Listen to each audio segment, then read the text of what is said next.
but see why this is a sweet story that probably won't last. Then, an alert for people needing to send mail.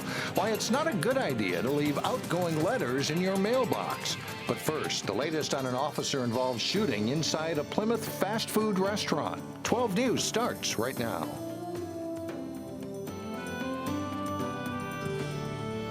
Hello, everyone, and thanks for joining us. A man is dead after an officer-involved shooting inside a Plymouth restaurant. Now, state agencies are trying to figure out what went wrong shortly after 8 o'clock Thursday night.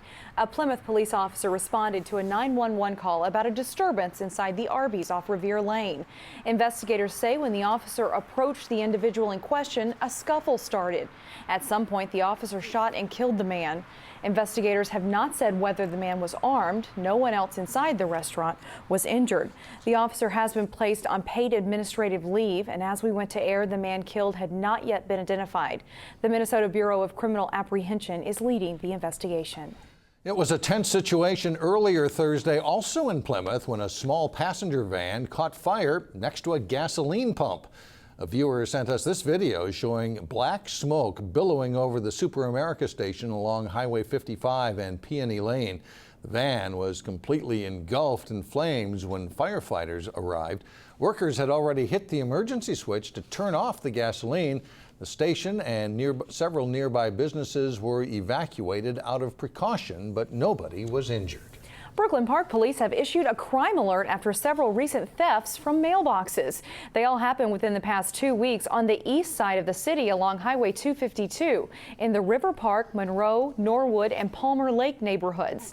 Police say in each case, outgoing mail was stolen. They say putting up the red flag indicating there's mail to be picked up is a red flag for thieves looking for personal checks and other information they can use to steal your identity. If they get a hold of your check, they've got all the numbers that they need to duplicate your checks with whatever name they want to put on them, and they've got the financial institutions' numbers, so they can make checks. So you can buy very inexpensive software to print checks, and they can be off and shopping on your account quite quickly. If you see someone checking mailboxes, call 911. Police recommend not using your mailbox for outgoing mail. The corn picking season has started, and there are plenty of tasty options in the Northwest Metro. Eric Nelson stopped by a Brooklyn Park farm that is selling lots of corn, but the question is, for how long? It is a good year. The corn is good. Right now it's looking good. That last storm could have taken us out, but it didn't. Corn season began this week, and corn lovers are ecstatic because area farmers are harvesting a bumper crop. So I think this is the third time he's actually ran water. The Fischbach farm in Brooklyn Park has rarely used power sprinklers this summer. Steady, consistent rain is the key reason why their crop is thriving. It's actually better to start later because people are kind of hungrier for corn, where if you start on the 12th, they lose interest. Charlie's sweet corn is a Fischbach staple. Since 1992, people have flocked to this location to buy the popular and tasty treat. It's good. It's just plain good. It's got flavor, and you never find a bad piece. Got good corn. We come here for as long as they have corn, and they've got other vegetables later on. Yes, corn is king for the Fischbachs, and corn is cash too. But this rural setting, smack dab in the Twin Cities metro, could someday vanish. If you build it, they will leave. There's a chance this 20-acre farm could be swallowed up by development soon. If that happens, Charlie's sweet corn will go away. Well, that's a shame, yes. People want us here. It's just whether or not we can stay. Charlie's agricultural footprint is hemmed in by 2 major freeways and creeping development. We want to stay. We would love to stay for a long time. But the Fischbachs think they will get squeezed out by future development. Yeah, I think so, pretty much. And we know our time is limited. They're just going to keep pushing, and it's just going to go out further and further. You're going to have to go out to find fresh produce. In the cornfields of Brooklyn Park, I'm Eric Nelson, Channel 12 News. This is the third year that Charlie's Sweet Corn has been in its current location in the northwest quadrant of Highway 169 and County Road 30. A reminder, a big road closure takes effect tonight and lasts through the weekend. I-494 will close between the Fish Lake interchange in Maple Grove and I-394 in Minnetonka. It will stay closed until 5 a.m. Monday. And there's a slight reprieve, though, for drivers on I-394. The westbound lanes have reopened after resurfacing work. Round 2 starts next Friday when the eastbound lanes close between Highway 100 and I-94, once again shifting traffic onto the carpool lanes. Golden Valley has selected a new city manager. Timothy Cruikshank has been Anoka's city manager since 2001. He was chosen from a field of 46 applicants. Cruikshank says his first order of business will be to learn about Golden Valley from the city council and the community.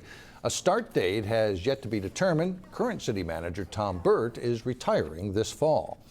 And in Plymouth, the city's fire chief has announced plans to retire later this year. Richard Klein has been the city's fire chief since 1992. Klein will stay on as chief until late December, and a search for a new chief is underway. Well, for 23 years, Peggy Horejsh has served lunch to kids at Cedar Island Elementary in Maple Grove. But don't call her the lunch lady, call her a friend and a survivor. I don't like to be known as a lunch lady. I like to be known as the kids as friends, that if they want to talk or anything, that, you know, I'm there to talk to them. I'm not just there to just give them food. Peggy was diagnosed with breast cancer last year after she went in for a mammogram, this despite no history of breast cancer in her family. Now the community is rallying around her. The Lookout Bar and Grill is hosting a charity golf tournament and benefit for Peggy. It's something the Lookout does every year to help someone out. One of the great things about our golf tournament every year is the recipients tend to come back each year and help the next person. It's kind of a pay it forward type thing. And after a difficult journey, we're happy to report the outlook is quite good for Peggy. The golf tournament takes place Sunday at Pheasant Acres Golf Club, and you can also buy raffle tickets to support Peggy at the Lookout Bar and Grill on Sunday. Many in Crystal are remembering a longtime police employee who passed away this week of cancer. Susan Carstens worked for Crystal Police for more than 35 years. Crystal Police say she was an expert in juvenile justice and juvenile crime, that she often worked on her own time teaching classes to help children make better decisions.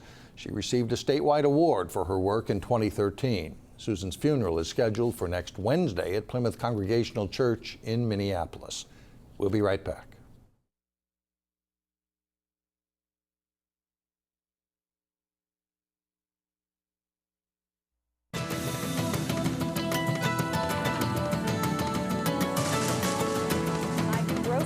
Continue to make an impact on the Northwest Metro. On Monday night, the Brooklyn Park City Council could give the Iowa-based grocery chain the green light to build a full-service grocery store with a restaurant, gas station, and car wash at 93rd Avenue North and Zane Avenue North. The first Hy-Vee in the Twin Cities is expected to open up in the fall in New Hope. The company plans to hire more than 600 workers for that location. A new youth employment program is helping to make a difference for young people in Brooklyn Center and Brooklyn Park. 29 young people are working at paid internships this summer thanks to help from the BrookLynk program, which included training to get young people ready for work. They all share some barrier to employment. For Leslie Arroyo Torres, it was a lack of having any kind of experience to get started. Bad because I never had a job, so once you fill out applications, you put NA on everything, and it's like they just probably look at it and throw it away. It's given me job, like real life job skills, rather than, you know, going to another program where they just have a training, then say, oh, go off, go get a job now. This actually gave me the opportunity to see what a real work environment would be like. In fact, for Kaya Sullivan, it's led to a job offer from Target. Some young workers are working with public agencies like Brooklyn Center Schools. Others are working with companies, including Boston Scientific. Entrepreneurs know success can come if the right idea gains traction. A pair of Maple Grove brothers is seeing success through their line of children's books. The goal for Noor Kids has always been to help create confidence in the identity of young Muslims. You know, we see a lot of, unfortunately, a lot of negative media, and the core values around Islam are positive ones. Muhammad and Amin Asser created a line of books featuring the Noor Kids characters, and that was 4 years and more than 5 books ago. Now the characters will be featured in a children's multivitamin line. The Noor vitamins are sold online and in select Whole Foods and Walgreens stores. our goal isn't to just put our characters on anything, but instead to actually continue producing sort of this high quality content, and over time, where it makes sense to do those types of partnerships. You can also find the books at noorkids.com. Another book is set to come out next month. Crystal Frolics kicked off Thursday night with polka, but coming up, we'll tell you what else is in store this weekend. And up next in sports, a preview of this weekend's Crystal Frolics softball tournament. John Jacobson is in next. Another big softball weekend, and the location this time is the Crystal Frolics. Crystal Frolics. We have a big tradition here and a lot of softball going on in the next few days. Crystal Frolics softball tournament started well over 50 years ago. The 2015 edition started Thursday night with all-star games and a home run hitting contest. Tonight the fun begins. Earlier I caught up with tournament director Jim Whita to ask him about this year's Frolics softball. We've got 70 teams in the tournament, 10 in the open, 48 in the men's competitive D, and 12 in the co-ed. Some of the top teams in the open are T13's D Marini, Encompass / Easton are playing. They're good teams here and things like that. In the D division, we've got the winner from Duck last week, K2. Second place finisher was Mike and Lookout. They're going to be playing. We got 48 teams are in the D division, and that's going to be a war. And the co-ed division again this year. Co-ed division, we have UMIC, who won the tournament last year, and we also have Crystal Wine and Spirits, Birdies, Drywall in it, Upper Midwest Indian Association. We've got a lot of teams that are kind of coming back to play, and I think they kind of mark it on their schedule because it's a fun tournament to play for the co-ed. It's a great tradition in this tournament, and how much is it fun for you to watch the community come and fans just come watch whatever game happens to be going on here at Becker or the other fields? Well, Lynn Haney, the president of the Crystal Frolics Committee, just does a wonderful job kind of creating a fun atmosphere and a competitive atmosphere for these teams to come and play. And it's fun because the teams kind of come to play in the Frolics to get ready for the state tournaments and for the national and world tournaments. It's a measuring stick for how your team's doing and how they're going to advance. And there's money involved. There's an $8,000 payout that we do have. Basically, we'll have the payouts over at the softball board here once the tournament starts. But, throughout the 25 years that I've been here, we've given over $200,000 in travel expense money and awards. So that's pretty fair money payouts. While the main site for softball is at Becker Park, fields will also be used at other parks in Crystal plus Centennial Park in Brooklyn Center. The Sub-State American Legion baseball playoffs are well underway now, with teams trying to qualify for next week's state tournament. Champlin is the #1 seed in Sub-State 9, and they hosted Brooklyn Park in the first round. Bottom of the first inning, Champlin's Eric Pearson driving one deep to right. This one lands fair down the line. Tim Munn and Riley Johnson score, and it's 2-0 Champlin. They lead 3-0 after one. To the fourth inning, and this time it's Johnson coming through with a big extra base hit. His drive to the gap in left center will score Noah Booley and Munn. Champlin is up 7-0. Score was 10-0 through 4. Alex Backriches drops a hit into left field, plating Tyler Schmidt with another run as Champlin wins. In 6 innings, 12-0 is the final.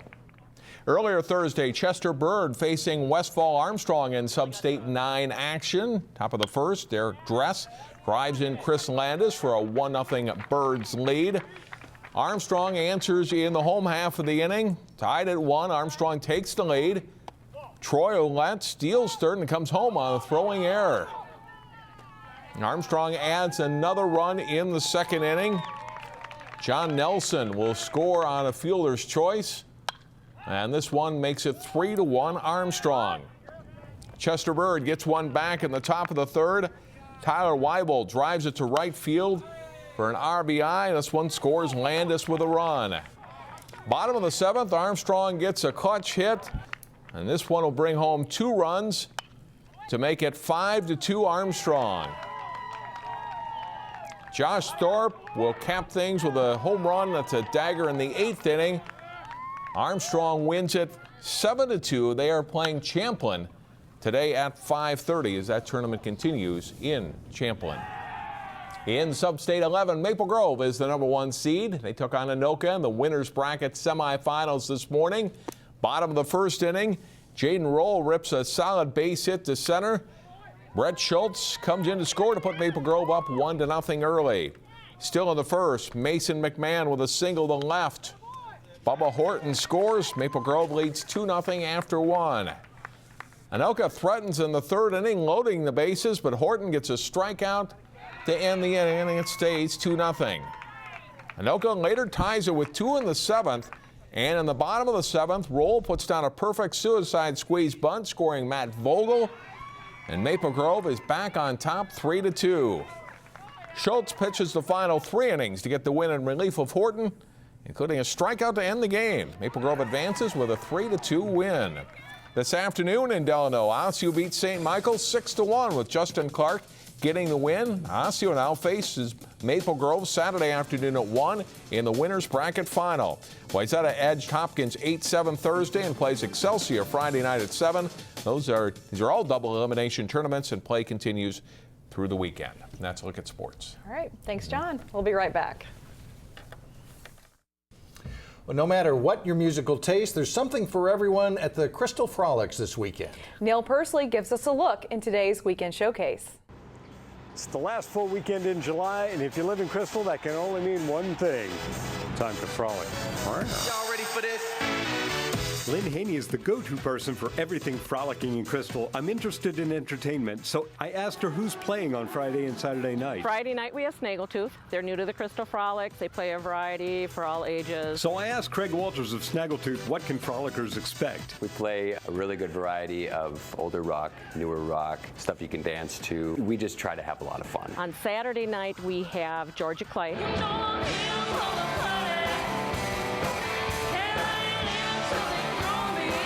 They look fun. They were here last year, and people loved them, so we asked them to come back. We like to jump around. I corralled Tammy D and Matt Cote from Georgia Clay and asked them how they roll. Well, I tend to jump off the stage and get down in the crowd. If I find a cute little kid that's singing along and dancing, they're guaranteed to be pulled up on stage with me and sing a song.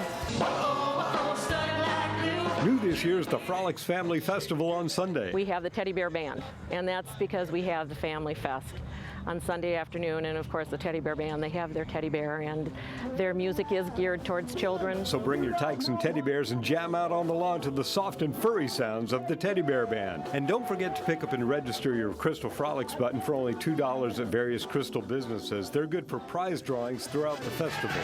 In addition to the live acts, there's the carnival, bingo, beer tent, softball tournament, and fireworks on Friday and Saturday night. For Weekend Showcase, I'm Neil Persley, 12 News.